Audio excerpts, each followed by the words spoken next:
It's back to school week, and 12 News is getting you ready to head back into the classroom. Some students may be encountering social media for the first time. Our Leah Crowley talks to a local family psychologist about the best practices for monitoring social media. Leah?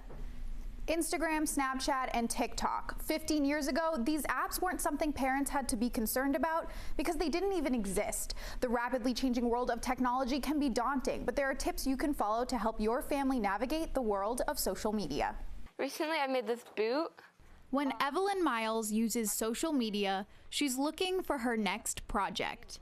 I was just scrolling through some stuff, and I found these really cool looking jellyfish. TikTok is a tool for Evelyn. So the concept of either watch a video specifically on that, it's going to be darker around the highlight, and where it shines through the eye on the other end, it's going to be lighter.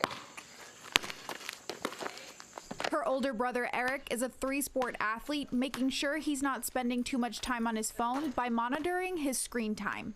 On my phone, I get weekly updates on how long I'm using screen for, right?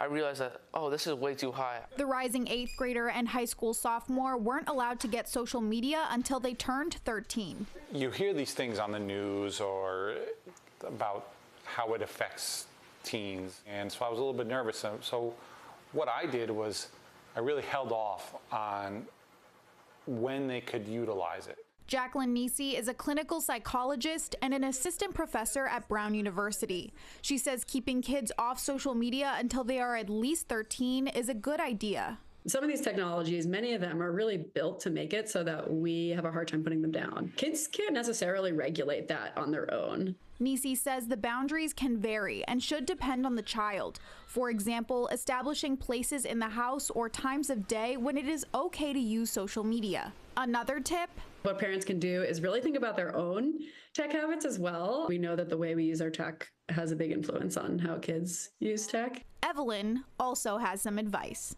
Try and think of other things that you'd like to do. That's going to probably make you more happy than staring at your phone.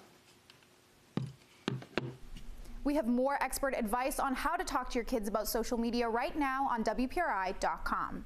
I'm Leah Crowley, 12 News.